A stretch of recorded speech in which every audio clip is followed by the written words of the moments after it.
장 해보거나 울거나.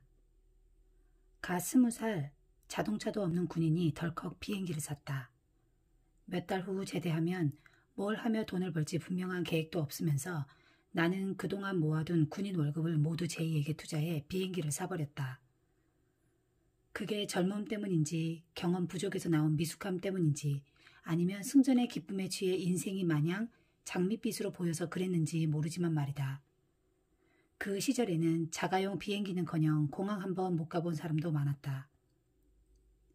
비행기가 나온 지 얼마 되지 않았을 무렵 젊은이들이 찰스 린드버그나 전쟁터를 누비는 전투기 조종사에게 열광한 것처럼 제이와 나도 비행기에 푹 빠져 있었다. 또 1차 세계대전 이후 자가용 시대가 열렸듯 언젠가는 비행기도 자동차만큼 대중화할 거라는 확신이 있었다. 군함기가 끊임없이 이착륙하는 공군기지에서 복무하는 동안 우리는 계속 비행기와 활공기를 접했다. 수백만 대의 1인용 소형 전투기와 대형 폭격기를 만든 미국은 독일과 일본을 무찌르기 위해 유럽과 태평양 하늘에 비행기를 띄웠다. 그래도 대다수는 가정집 근처에 활주로가 들어서고 가정용 비행기 전용 차고가 생길 거라는 생각은 꿈에도 하지 못했다.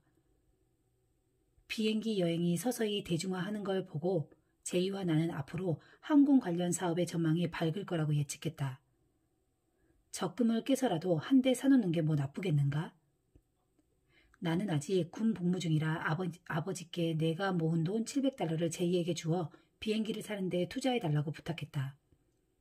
제이의 판단을 믿었기 때문이다. 그간 부모님은 내가 보내는 군인 월급 $60를 꼬박꼬박 모아두셨다. 내 부탁대로 제이에게 돈을 건네준 아버지는 내 결정에 대해 한 번도 되묻지 않으셨다. 제이는 디트로이트에서 파이퍼 항공사가 제작한 2인용 경비행기를 할부로 구매했다. 비행기 조종법을 몰랐던 그는 조종사를 불러 돈을 지불하고 그곳에서 그랜드 레피즈까지 비행기를 몰고 왔다. 비행기 할부값을 벌기 위해 우리는 회사를 차렸고 울버린 에어서비스사라고 이름을 지었다. 처음에는 동업자가 한 명 더 있었다. 고등학교 동창이자 비행기 정비병으로 참전한 짐 보셔가 우리와 함께 사업을 시작했으나 얼마 지나지 않아 다른 길을 찾아 떠났다. 그는 칼빈 대학에 입학해 공부하다가 인디애나에 있는 퍼듀 대학에서 항공 엔지니어링 박사학위를 딴 후 칼빈 대학의 교수가 되었다. 짐의 인생을 보면 사람은 각자 다른 재능을 발휘해 자기 분야에서 성공한다는 것을 알 수 있다. 그 친구는 사업가로 성공하진 않았지만 자기가 원하는 분야에서 전문가가 되어 여러모로 만족스러운 삶을 살았다. 전쟁이 끝난 후 수백만 명의 군인이 원대한 꿈과 포부를 가지고 새 직업을 찾거나 자영업에 뛰어들었다. 혹은 복학해서 공부를 마쳤다. 연방정부는 GI 지원금을 만들어 참전 용사의 직업 훈련이나 학교 교육에 드는 경비를 부분적으로 보조했다. 항공기 조종 훈련도 지원 대상 항목이라 제이와 나도 그 보조금을 받았다. 대다수의 제대 군인이 열정과 달리 실질적인 계획을 세우기 힘든 여건에서 그나마 내가 $700를 투자해 사업을 시작한다는 사실이 정말 기뻤다. 열성적인 사전 홍보 덕분에 우리 회사는 곧 그랜드 레피지에서 유명해졌다. 제이는 시내 번화가 한복판의 전시 공간을 빌려 우리 비행기를 전시했다. 믿기지 않겠지만 그때는 일반인이 비행기를 직접 몰 기회가 많지 않아 지나가던 많은 시민이 멈춰서서 그 날개 달린 기계를 신기한 눈으로 이리저리 훑어보았다. 우리는 둘 다 비행기 모는 법을 몰랐기 때문에 2차 세계대전에 참전한 P-38 라이트닝 기와 B-29 폭격기 조종사 2명 그리고 공군 출신 기술자 1명을 고용해 조종 강습과 정비를 맡겼다. 홍보와 수강생 모집에 집중해 업무의 효율성을 높이는 것은 우리의 몫이었다. 우리는 비행기 조종법을 배우세요. 자동차 운전보다 쉬워요. 라는 홍보글이 담긴 전단지를 인쇄해 나눠주기도 하고 잠재 고객에게 앞으로 비행기 시대가 올 거라는 것, 참전 군인은 비행기 조종 수강료를 정부에서 지원받을 수 있다는 것을 홍보했다. 또한 우리는 지금 배워두면 나중에 파일럿이 되거나 항공기 관련 사업을 할 때 큰 도움이 될 거라며 무료 시승을 통해 하늘을 나는 기분을 실제로 맛보게 하면서 수강생을 모았다. 말로만 설명하는 게 아니라 조종사가 꾸민 사람들을 직접 비행기에 태워 관심을 갖게 하고 친밀감을 형성해 원한다면 당신도 직접 비행기 조종석에 앉아 하늘을 날면서 자기 마을을 내려다볼 수 있다는 상상력을 끌어내는 것이 우리의 사업 전략이었다. 우리 비행기는 고급형이 아니었고 처음에는 보관할 것도 마땅치 않았다. 그나마도 우리 비행기를 세워놓은 그랜드 레피지의 컴스터파크 비행장용 부지는 공사 중이었다. 여기서 부지라고 말한 건 그야말로 공터 수준이었기 때문이다. 작은 부족으로 공사를 하다가 멈춘 그곳에는 경납고도 없고 활주로도 짓담한 상태였기에 제이와 나는 국리 끝에 묘안을 찾아냈다. 비행기 바닥에 수상 비행기용 플로트를 설치해 근방에 있는 그랜드 강을 활주로로 삼아 이착륙을 하는 것이다. 제이는 허름한 공구 창고가 우리의 첫 사무실이었다고 회고했다. 낡은 닭장 하나를 그랜드 강의 두구로 끌고 가 윤희나게 박박 닦은 다음 닭장문에 회사 간판을 달았던 기억이 내게도 생생히 남아있다. 비행장이 완성되기를 기다리는 동안 제이와 나는 공터에 사업체 하나를 더 차렸다. 이것은 항공사업과 전혀 관계가 없는 아이템이었다. 일단 우리는 가로 세로 24피트짜리 합판을 이어 만든 조립주택을 세웠다. 추가 조립에 필요한 부품도 사서 설명서를 보며 못질부터 전기 공사까지 모두 직접 했다. 그렇게 해서 마침내 우리의 새로운 사업 아이템인 리버사이드 드라이브 인이 간판을 내걸었다. 민간 기행기는 일몰 전에 귀환해야 했기 때문에 해가 지면 우리는 할 일이 없었다. 그래서 비행장 공사장 인부나 비행기 주인, 비행기 구경꾼이 들를 수 있는 음식점을 차리면 좋겠다는 생각을 했다. 예전에 캘리포니아를 여행할 때 많이 본 드라이브인 레스토랑을 우리의 고향 미시건주에도 차려보는 것이 좋겠다는 생각을 실행에 옮긴 것이다. 풋내기 청년들이 어떻게 그 많은 일을 해냈을까 믿기지 않을지도 모른다. 오늘날의 젊은이들은 사업을 해도 일단 대학부터 마치고 직장 경험을 쌓는 걸 당연시한다. 당시엔 달랐다. 어쩌면 어려운 경제 환경 속에서 어릴 때부터 일하고 책임을 져야 했기 때문인지도 모른다. 분명한 사실은 젊은 제이와 내가 열정과 에너지를 의심하는 것이 아니라 시도하는 데 썼다는 점이다. 우리 때만 해도 미국인은 소위 재주 많은 양키라 불릴 정도로 기계 조립이나 DIY에 강했다. 특화와 전문성을 강조하는 요즘과 달리 그때는 무엇이든 손에 잡히는 대로 만져보고 이것저것 응용해서 완성품을 만들어내던 시도의 시대였다. 요즘에도 가끔 들려오는 20대 초반 젊은이들의 성공 스토리에 나는 진심 어린 응원의 박수를 보내며 미국적 정신문화가 여전히 이어지고 있다는 사실에 뿌듯함을 느낀다. 나도 요즘의 젊은이들에게 대학에 가라고 조언하지만 특별한 재능과 확실한 꿈 그리고 정확한 성공 수단이 있다고 확신하는 사람이 대학 진학 대신 자기 사업을 하겠다고 하면 굳이 말리지 않는다. 우리는 항공 서비스 업체를 운영해본 경험이 없었지만 그래도 음식점 경영보다 비행기를 더 많이 알고 있었다. 주방 경험이라곤 어머니가 만든 음식을 먹어본 것과 설거지를 도운 게 전부였던 터라 우리 식당이 작고 소박한 게 오히려 다행이었다. 우린 모든 것을 간단하게 운영했다. 리버사이드 드라이브 인이라고 쓴 작은 간판을 나무 지붕 위에 매단 우리의 흰색 판잣집 식당은 구식 가스오븐 한 대와 계산대, 음료수, 냉장고 하나, 냉동고 하나로 꽉 찰 정도로 작았다. 테이블도 의자도 없었다. 음식은 쟁반에 받쳐들고 나가 차 안에서 기다리는 손님에게 가져다 주었다.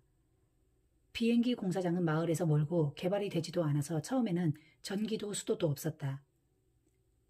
한 대밖에 없는 휘발유 발전기는 계속해서 시끄러운 소음과 함께 매캐한 기름 연기를 뿜어냈고 그나마 전등불을 밝힐 정도의 전력밖에 만들어내지 못해 요리용 오븐에는 통에 담긴 프로판가스를 사용해야 했다. 식수는 몇 킬로미터 떨어진 우물에서 길어다 썼다. 메뉴는 무쇠 프라이팬에 구워내는 햄버거와 핫도그, 청량음료, 우유가 전부였다. 제이와 나는 번갈아가며 고기를 뒤집거나 음식을 날랐다. 고기를 까맣게 태워 팔지 못하고 버리는 실수를 둘 다 적어도 일주일에 한 번은 했던 것 같다. 주차장에는 가로 세로 4인치짜리 말뚝 2개를 세워놓고 그 위에 못을 박아 메뉴가 적힌 보드판을 걸어 놓았다. 여기에 버튼을 달아 불이 들어오도록 말뚝의 전선을 연결했다. 손님이 원하는 메뉴를 고르고 버튼을 누르며 불빛을 보고 둘 중 한 명이 뛰어나가 주문을 받는 시기였다. 우리는 그렇게 낮에는 항공사 사장, 저녁에는 식당 주인으로 변신했다. 항공기 조종사 업체 사장으로서 홍보용 사진에 에어 재킷 차림으로 멋지게 브리핑하는 젊은 사업가의 모습이 저녁이 되면 앞치마를 두르고 땀을 뻘뻘 흘리며 햄버거를 뒤집는 주방장과 음식을 나르는 웨이터의 모습으로 변한 것이다. 선하신 하나님은 우리에게 엄청난 에너지와 야망을 허락하셨다. 새벽부터 밤 늦게까지 2개의 풀타임 비즈니스를 하는 중에도 우리는 또 뭔가가 없는지 찾았다.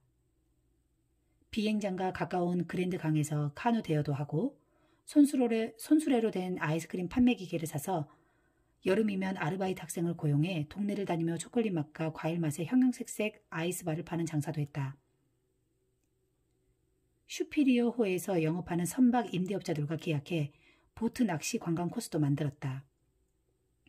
그처럼 바쁘고 긴 일과를 마치고 나서도 제이와 나는 피곤한 줄 모르고 시내로 나가 밤 늦게까지 문을 여는 햄버거 집에 앉아 기름이 줄줄 흐르는 햄버거를 먹으며 아니면 하루는 제이의 집에서 또 하루는 우리 집에서 야식을 먹으며 못다한 사업 이야기를 했다. 우린 둘 다 게으름을 피우는 것과는 거리가 먼 타입이다. 구름이 끼거나 비가 와서 비행을 못하는 날에도 우리는 날씨 탓을 하며 놀기보다 생산적인 일을 찾아서 했다. 어느 날인가 우리는 앞으로 사업을 할 때는 날씨나 일몰 시간 또는 식사 시간에 구애받지 않는 아이템을 찾자고 약속했다. 울버린 에어서비스사는 점점 성장해 비행기 12대, 조종사 15명을 거느린 미시건주 최대의 항공서비스 업체로 거듭났다. 사업을 하면서 제이와 나는 둘 다 독학으로 경비행기 조종사 면허증을 취득했다. 당시에는 2인용 단발 소형 경비행기 조종법을 배우고 연습해서 자격증을 따기까지 별로 많은 시간이 걸리지 않았다. 몇 년 후 나는 쌍발 항공기 조종사 자격증도 취득했다. 내가 사는 동네에 눈에 익은 풍경이 내려다 보이는 하늘에서 또한 아름다운 미시건주 호수를 따라 요란한 엔진 소리를 내며 비행기를 몰 때의 짜릿함을 나는 결코 잊지 못할 것이다. 비행기를 소유하는 것과 그걸 타고 비행하는 것은 내가 지금도 좋아하는 일이다. 아메이 사업이 성장하면서 우리는 파이퍼 항공사가 제작한 쌍발시 4에서 6인용 아즈텍 경비행기를 구입했다. 그러다가 우리 사업이 미국 서부 해안 지역으로 확장되면서 아즈텍으로 다니기엔 비효율적이라고 판단해 제트기를 사면 어떨까 하는 생각을 했다.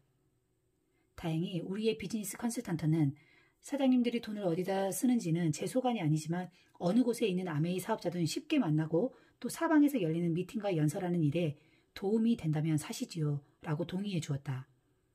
그래서 제트기를 1대, 2대 사다 보니 어느새 전용기 경락고를 따로 만들 정도가 되었다. 컴퓨터와 비행기가 없었다면 우리 사업이 이렇게까지 발전하지는 못했을 것이다. 사람과 만나고 교류하는 일이 우리 비즈니스의 핵심인데 비행기가 없었다면 그 많은 사람을 어떻게 만났겠는가. 울버린 에어서비스사를 운영하면서 제이와 나는 많은 것을 배우고 익혔다. 우리가 평생 추구해온 자세, 즉 기회를 잡고 시도하고 자신감을 갖고 전진하는 과정에서 때론 잠시 멈춰 생각도 하면서 우리는 소중한 경험을 쌓을 수 있었다. 면허를 취득한 지 얼마 되지 않았을 때 한 번은 비행 중에 연료가 바닥나 미시건주 북부의 어느 작은 호수 위에 착륙한 적이 있다. 그 호수에 비행기가 내려앉는 걸 본 적 없는 마을 주민이 우르르 배를 타고 비행기 곁으로 다가왔다. 유명 스타라도 된 듯 의기양양해진 우리는 연료를 구해 멋지게 날아오를 준비를 마쳤는데 아플싸 호수가 너무 작아 이륙할 때 필요한 최소한의 거리를 확보하지 못했다. 결국 밧줄로 비행기 꼬리를 나무에 묶고 조종사 한 명이 엄청난 속도로 공회전을 했을 때 제이가 밧줄을 끊는 극약 처방을 내렸다. 다행히 고무줄처럼 튕기면서 수면을 치고 오른 비행기는 호수 맞은편 나무 꼭대기를 스칠 듯 하면서 아슬아슬하게 활공에 성공했다. 정말 큰일 날 뻔했다. 경험이 최고의 교사란 말은 정말 맞다. 나는 현장에서 몸으로 부딪히며 경험한 첫 번째 비즈니스를 통해 홍보와 판매, 고객관리, 장부 정리에 이르기까지 많은 걸 배웠다. 한 예로 정부의 GI 지원금을 신청하는 데 필요한 경비 지출 내역을 제대로 정리해놓지 않아 제이가 부랴부랴 디트로이트까지 가서 온갖 영수증과 지출 증빙서, 항공 조종 수업시간 확인서, 조종시간 확인서 등 필요한 서류를 떼어오느라 고생한 적이 있다. 우리는 자금 관리를 위해 그랜드 레피즈 유니언 뱅크에 법인 계좌를 만들어 은행 거래를 했다. 하지만 지하의 지원금이 끊기면서 수입도 끊기고 회사 문도 닫아야 했다. 항공 서비스업을 하는 4년 동안 약 10만 달러를 벌었던 것 같다. 식당 사업은 간신히 손해를 면하는 정도였다. 당시 항공 서비스업은 수익성 있는 시장이 아니라서 노력에 비해 들어오는 돈이 많지 않았다. 그렇지만 우린 젊었고 이제 막 비즈니스에 뛰어드는 초보자라 그 정도의 성과만으로도 만족스러웠다. 아무런 경험도 없는 신출내기 두 젊은이가 항공 서비스라는 쉽지 않은 업계에서 적으나마 흑자를 냈으니 그만하면 성공한 셈이다. 그러나 처음부터 자신감에 차있던 우리는 그 정도 성취는 당연하다고 생각했다. 전쟁 중에 제이가 나에게 보낸 편지를 보면 당시 우리의 투자가 얼마나 컸는지 알 수 있다. 이게 끝이 아니야. 그냥 지나가는 과정일 뿐이야. 언젠가 전쟁은 끝날 거고 그럼 우린 일상으로 돌아가겠지. 이후 우린 무엇 하며 살지 어떤 성취를 할지 결정해야 해. 편지 내용대로라면 우린 돌아가서 일할까 말까가 아니라 어떤 일을 해야 성공할지 미리 계획해야 했다. 동업 초기에 제이와 나는 그랜드 레피즈에서 북쪽으로 10마일 정도 떨어진 브라워 호수 옆 작은 오두막 별장에서 같이 살았다. 주소지는 10마일 로드였고 우리는 제이의 아버지 회사에서 1940년형 클라이슬러 플리머스 자동차 한 대를 사서 함께 탔다. 집은 500평방피트 넓이로 오늘날 평범한 가정집의 4분의 1에 불과했지만 우리 둘이 쓰기엔 충분했다. 주방과 작은 식탁이 딸린 공간을 지나면 욕실로 통하는 문이 있었고 욕실 양쪽으로 침실이 한 개씩 있는 구조였다. 우리는 한쪽 방에 2층 침대를 놓고 거기서 잤다. 내가 제이보다 키가 작아서 그런지 모르지만 아무튼 내가 1층에서 잤다. 시간이 흐르면서 우리의 숙소는 막 제대한 친구들이 여자친구나 아내를 데리고 자주 놀러오는 아지트가 되었다. 우리는 마을 최초로 TV도 구입했다. 가로 세로 2피트짜리 수상기에 8인치 화면, V자 안테나가 달린 작은 TV였다. 친구와 군대 동료들은 우리 집에 자주 놀러와 TV도 보고 파티도 열었다. 더러는 브라워 호스에서 수영을 하거나 나와 제이가 번 돈으로 구입한 소형 모터보트를 탔다. 어쩌다 휴식을 취할 때면 제이는 주로 집에서 조용히 책을 읽고 싶어 했지만 내가 나가자고 조르면 나를 따라 극장도 가고 친구들도 만났다. 제이는 원래 떠들고 노는 걸 좋아하는 성격이 아니지만 일단 친구들을 만나면 함께 어울릴 줄은 알았다. 가끔은 나 혼자 내보내고 조용히 집에 남아있기도 했지만 말이다. 활동적인 나와 달리 제이는 조용히 책을 읽으며 상상하는 걸 좋아했다. 그러던 어느 날 우연히 함께 읽은 책 한 권에 둘이 동시에 마음이 꽂히면서 새로운 모험을 꿈꾸게 되었다.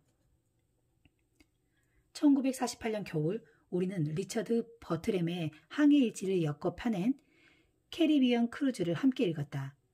배를 만드는 한 남자가 아내와 함께 40피트 길이의 배를 타고 카리브 해를 누비며 경험한 탐험 이야기와 백사장, 야자수, 눈부신 바다에 우리 둘은 완전히 빠져들었다.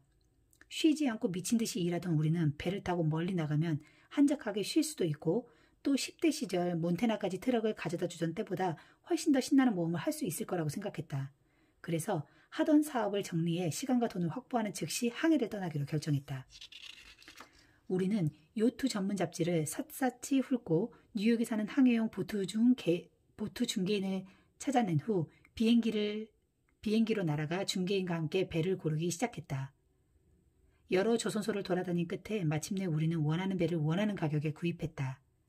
우리의 배, 엘리자베스호는 코네티컷주 노역의 한 조선소 선박 받침대에 앉아 우리를 기다리고 있었다. 그 배는 길이 38피트, 약 11m에 쌍돛대를 단 홀쭉한 범선으로 앞턱이 길고 3개의 창문이 난 객실이 있어서 둘이 지내기에 충분했다.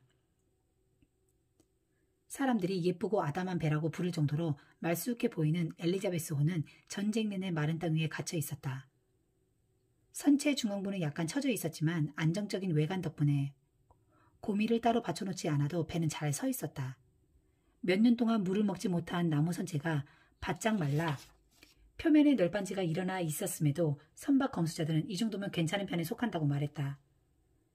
전쟁 직후라 다른 배를 구하기가 쉽지 않았기 때문에 결국 우리는 갖고 있던 비행기 한 대를 팔아 그 배를 샀다.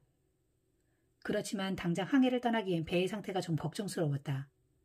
무엇보다 제이도 나도 브라우 호스에 띄운 작은 모터보트 외엔 전혀 키를 잡아본 경험이 없었다.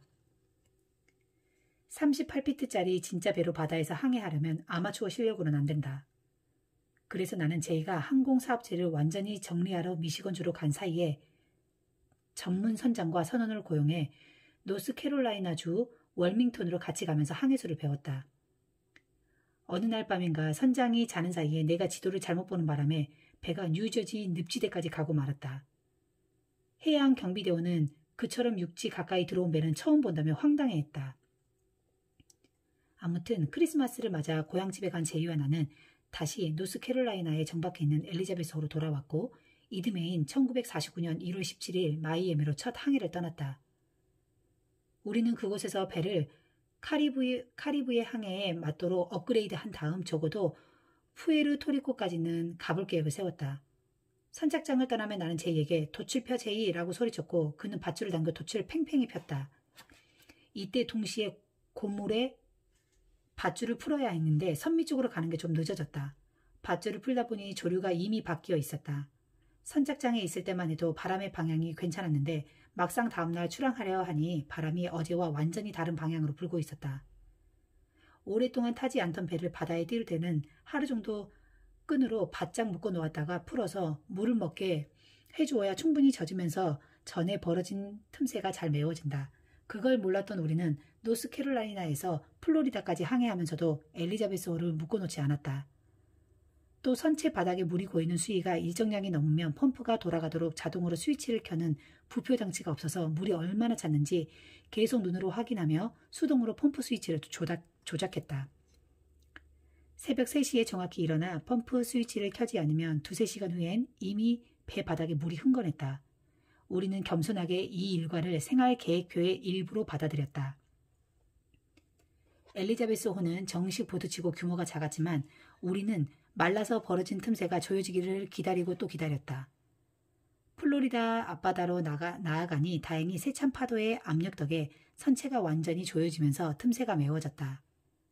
엘리자베스호의 속도를 올리기 위해 우리는 배 바닥에 들러붙은 개, 조개, 굴, 미역 따위의 불청객이 일일이 손으로 떼어내야 했다. 이 몇 가지 사건만 빼면 정말 신나고 멋진 모험이었다고 자랑할 수 있으면 좋으련만 아쉽게도 현실은 버트램의 책에서 본 것처럼 멋지지도 로맨틱하지도 않았다. 우린 정말 뼈 빠지게 고생했고 높은 파도에 죽을 것처럼 시달리기도 했다. 그 정도의 배로 카리브해를 항해한다는 것 결코 쉬운 일이 아니었다. 맞바람을 피해가느라 일직선으로 전진하지 못한 엘리자베스호는 지그재그로 춤을 추었다.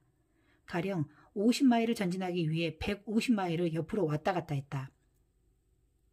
시시각각 변하는 조류에다 항구 상황도 모두 달라서 매번 입출항하는 것도 큰일이었다. 경험이 없으니 불안감에 낮에는 입항 걱정, 밤에는 다음날 출항 걱정으로 가득했다. 원래 걱정이나 불안은 내 사전에 없는 말이다. 나는 지금도 사람들에게 실패를 두려워하거나 경험이 부족하다고 불안해하지 말고 용감하게 꿈을 쫓아 전진하라고 격려하기로 유명한 사람이다. 하지만 우리의 첫 항해는 준비가 너무 부족했다. 다행히 위험한 돌발 상황을 겪으며 고생길을 자처하던 우리는 우리를 구해준 노련한 뱃사람이 있었다. 하루는 연료를 넣기 위해 입항을 시도하는데 배들이 줄줄이 부두 위에 바짝 붙어 서 있었다. 부두가 가까워지자 나는 배를 거꾸로 돌리고 엔진을 껐다. 그러자 배는 유연하게 흘러 정박 중인 다른 배 옆으로 나란히 붙었다. 앞서 말했듯 엘리자베스호는 앞턱이 길었다. 제이가 부두가 있는 한 남자 쪽으로 줄을 풀어 던지자 그 남자는 줄을 받아 말뚝에 솜씨 좋게 둘러쳤다. 배의 양옆에 충격 완화 범프가 달려있긴 했지만 줄이 조금만 더 늘어났거나 덜 늘어났어도 우리 배는 옆 배에 부딪히거나 부두벽에 처박혔을 것이다. 경험자의 절묘한 줄감기 실력 덕분에 큰 사고를 면한 것이다. 마이애미에서 키 웨스트로 가는 중에도 문제가 생겼다. 갑자기 선체를 받치는 후 및 돛대 장치의 부품들이 마른 나무판을 뚫고 나오면서 배가 기우뚱거리기 시작했다. 설상가상으로 전쟁 전부터 연료통에 들러붙어 있던 폐유 찌꺼기로 인해 새로 넣은 휘발유가 오염되는 바람에 엔진 점화장치가 고장났다. 결국 새벽녘 키웨스트 항구에 접근하는 도중 갑자기 엔진이 꺼져버렸다. 배는 철썩대는 파도가 이끄는 대로 마구 흔들리기 시작했다. 돛대가 망가지고 엔진이 꺼져버려 달리 손쓸 방도가 없는 터라 무작정 닻을 내리려고 하는데 갑자기 요란한 호루라기 소리와 함께 키웨스트 해군기지에서 출발한 잠수함 한 대가 우리 쪽으로 다가왔다. 다행히 사고는 없었지만 우리는 진로 방해죄로 불려가야 했다. 일부러 그런 건 아니었는데 말이다. 뭐니 해도 최악의 사태는 누수였다. 선체 외부뿐 아니라 선실 안쪽, 나무 천장까지 물이 새기 시작하면서 차가운 바닷물이 뚝뚝 떨어졌다. 우리는 물이 떨어지는 자리에 양동이를 갖다 놓았고 머리에는 무언가를 뒤집어 쓰고 있었다. 춥고 구름이 낀 겨울밤, 난방도 제대로 되지 않은 배 안으로 떨어지는 대서양의 바닷물은 정말 차가웠다. 키 웨스트에서 우리는 당시에도 관광지로 유명하던 쿠바의 하나바로 향했다. 카지노와 럼주로 유명한 술집, 호텔이 질비한 항구 도시의 밤거리는 휘황찬란한 불빛으로 대낮같이 환했다. 거리는 마이애미에서 출발한 크루즈에서 내린 미국 관광객으로 더욱 붐볐다. 낮에는 쇼핑, 밤에는 카지노와 술집에서 즐기는 게 관광 코스였다. 그랜드 레피즈 중서부의 작은 도시에서 온 꼬마 둘은 그 모든 광경에 눈이 휘둥그레질 수밖에 없었다. 하바나를 떠나 우리는 목적지인 푸에르토리코까지 남은 거리 600마일을 따라 동으로 키를 잡았다. 때는 1949년 3월 27일로 거기까지 300마일, 약 482km 정도를 간 셈이다. 해가 지자 나는 갑판 바닥에 1피트쯤 고인 물을 빼려고 전기 펌프를 돌렸다. 그런데 1시간 후에 보니 물이 2배로 불어나 있었다. 나는 제이에게 소리쳤다. 물이 너무 많이 찼어. 빠지지 않나 봐. 우리는 대형 수동 펌프를 꺼내 고인 물을 퍼냈지만 효과가 없었다. 물은 계속 차올랐다. 전기 펌프와 수동 펌프를 다 돌려도 물이 차오르는 속도를 따라잡을 수가 없었다. 물이 무릎까지 차오르고 심한 펌프질로 탈진한 우리는 붉은색 구조요청 신호등을 켤 수밖에 없었다. 만약 근처에 지나가는 배가 없었으면 작은 휴대용 모터를 탄 찌그러진 알루미늄 딩기를 타고 해안으로 탈출할 생각이었다. 지금 생각해보면 물이 새는 배를 타고 어떻게 그 먼 곳까지 갈 수 있었는지 모르겠다. 아무튼 우리는 젊은 혈기에 경험도 없으면서 포기를 몰랐다. 해안에서 10마일이나 떨어진 수심 1500피트 바닷물에 빠져 죽을지도 모르는 상황에서도 우리는 놀랍도록 침착했다. 그 침착함이 어디에서 나왔는지, 내 인생 내내 어떻게 그런 침착함을 계속 유지할 수 있었는지는 나도 모른다. 아마 나는 극복할 수 없는 시련은 없다는 믿음을 선물로 받은 것 같다. 이러한 믿음으로 나는 어떤 어려운 상황이나 도전이 내 앞을 가로막아도 전진할 수 있었다. 천만다행으로 그곳은 배가 자주 다니는 주요 항로였고 마침 근방을 지나는 푸에르토리코행 화물선 에이다벨 라익스호가 정확히 새벽 2시 30분에 우리의 조난 신호를 보고 응답했다. 1분만 늦었어도 우리는 침몰했을 것이다.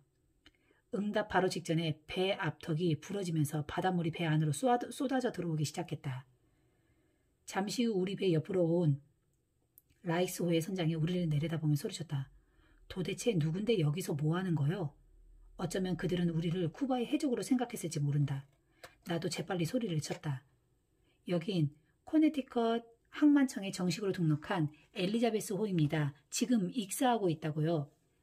우리가 평범한 미국 청년이란 걸 안 선장은 밧줄 사다리를 타고 내려와 우리를 구해주었다. 이어 크레인으로 우리 배를 끌어올리려 했지만 물이 너무 차서 무거워진 엘리자베스 호는 꿈쩍하지 않았다. 우리 배 때문에 항로 위에 다른 배들도 위험해질 수 있는 상황이었다. 어쩔 수 없이 선원들은 우리 배 옆구리에 구멍을 내고 육중한 자신들의 배로 속력을 내 부딪혀서 엘리자베스호를 침몰시켰다. 아직 깜깜한 새벽, 우리는 남의 배 갑판에 서서 우리와 탐험을 함께한 엘리자베스호가 부서지면서 천천히 물속으로 사라지는 걸 지켜보았다. 라익스 가족은 우리를 푸에르토리코까지 자동차로 데려다 주었고 데려다 주겠다고 하면서 VIP 전용 객실을 우리에게 내주었다. 익사로 끝날 뻔한 대탐험의 주인공들과 그들을 구출한 흥미진진한 스토리를 기념하는 의미로 말이다. 부모님께 상황을 알리는 편지를 써야겠다고 생각했을 때는 이미 해양경비대의 보고로 우리 마을 신문에 기사가 대문짝만하게 실린 다음이었다. 그랜드 레피지 일보에서 우리 집에 연락해 더 들은 소식이 있는지 물어보았지만 해양경비대의 보고 내용과 우리가 극적으로 구조되었다는 것 외에는 부모님도 우리의 소식을 모른 채 왜 연락이 없는지 걱정하는 중이었다. 우리가 쓴 편지는 신문에 기사가 실린 지 한참이나 지난 뒤에 도착했다. 세월이 흘러 내가 아버지가 되고 보니 그때 부모님이 얼마나 걱정했을지 이해가 갔다. 실제로 내 아이가 차를 몰고 나가 내가 정해준 통금 시간이 지나도 귀가하지 않았을 때 얼마나 걱정을 했는지 모른다.